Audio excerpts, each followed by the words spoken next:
നമസ്കാരം. ഓ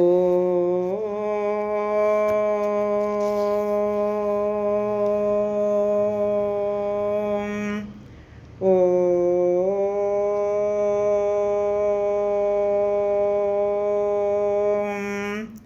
ഓ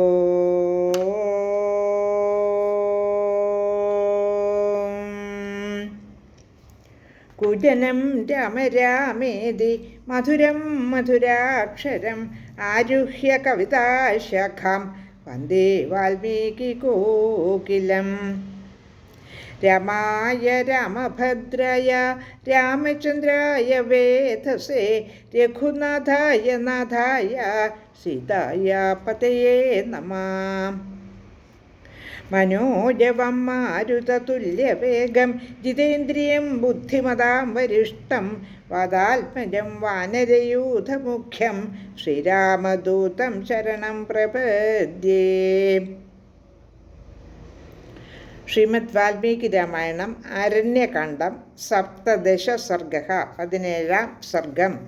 കഴിഞ്ഞ സർഗത്തിൽ പ്രകൃതി വർണ്ണനയാണ് നടത്തിക്കൊണ്ടിരുന്നത്. പ്രകൃതിയുടെ സുന്ദരമായ അവസ്ഥയെപ്പറ്റി. മഞ്ഞുകാലമാണിപ്പോൾ പഞ്ചവടിയിലും സമീപ പ്രദേശത്തുമൊക്കെ. അപ്പോൾ അവർ ഭരതനെ പറ്റിയും ചിന്തിക്കുന്നു. ഭരതൻ ഇപ്പോൾ വളരെ ദുഃഖിതനായി തപസ് ചെയ്യുകയായിരിക്കും. അദ്ദേഹവും നമ്മളെപ്പോലെ കുളിക്കാനായി നദിയിൽ ഇറങ്ങുന്നുണ്ടായിരിക്കും. ഭരതൻ ഇപ്പോൾ വളരെ കൃശഗാത്രനായി തീർന്നിരിക്കും. ഇങ്ങനെയൊക്കെ അവർ ചിന്തിക്കുന്നു. അതിനുശേഷം അവർ പിതൃക്കളെയും മറ്റും തർപ്പണം ചെയ്ത ശേഷം ഉദയസൂര്യനെയും ദേവകളെയുമൊക്കെ സ്തുതിച്ചു.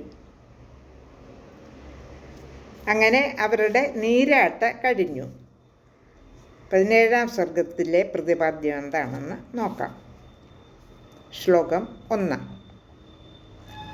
കൃതാഭിഷേകോ രാമസ്തു സീതാ സൗമിത്രിരേവ ച തസ്മാത് ഗോദാവരീ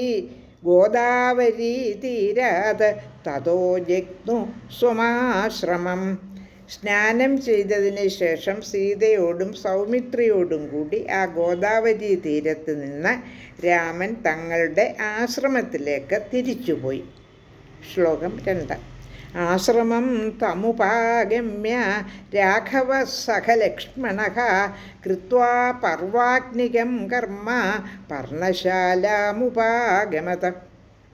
ആ ആശ്രമത്തിലെത്തിയിട്ട് രാമൻ ലക്ഷ്മണനോടുകൂടി പർവാഗ്നികമായ, അതായത് പ്രഭാതത്തിൽ അനുഷ്ഠിക്കേണ്ട അനുഷ്ഠാനങ്ങൾ നിർവഹിച്ച് പർണശാലയിലേക്ക് പ്രവേശിച്ചു. ശ്ലോകം 3. ഉവാസ സുഹിതസ്തത്ര പൂജ്യമാനോ മഹർഷിഭിഃ സ രാമ പർണശാലായാം ആസീന സഹസീതയാ.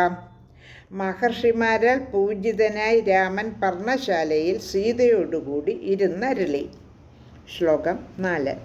വീരരാജമഹാബാഹു ക്ഷിത്രയാ ചന്ദ്രമാ ഇവ ലക്ഷ്മണേന സഹ ഭ്രാത ചകാര വിവിധ കഥാഃ.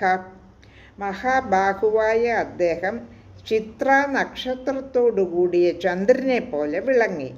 അദ്ദേഹം ലക്ഷ്മണനോട് പല കഥകളും പറഞ്ഞുകൊണ്ടിരുന്നു. ശ്ലോകം 5. തദാസീനസ്യ രാമസ്യ കഥാസംസക്തചേതസഃ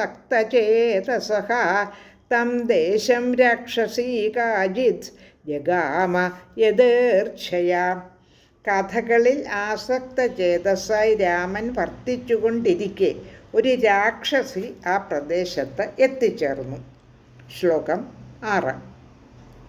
സാധു ശൂർപ്പണഖാ നാമ ദശഗ്രീവസ്യ രാക്ഷസഃ ഭഗിനീ രാമം ആസാദ്യ ദദർശ ത്രിദശോപമം.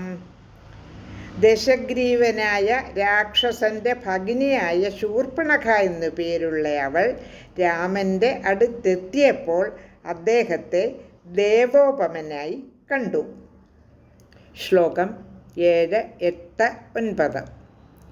ദീപ്താസ്യം ച മഹാബാഹും പത്മപത്രായ ദക്ഷണം ഗജവിക്രാന്തഗമനം ജടാമണ്ഡലധാരിണം സുകുമാരം മഹാസത്വം പാർത്ഥിവവ്യഞ്ജനാന്വിതം രാമം ഇന്ദീവരശ്യാമം കന്ദർപ്പ സദൃശപ്രഭം ബഭൂവേന്ദ്രോപമം ദൃഷ്ട്വാ രാക്ഷസീ കാമമോഹിത സുമുഖം ദുർമുഖീ രാമം വൃത്തമധ്യം മഹോദരി.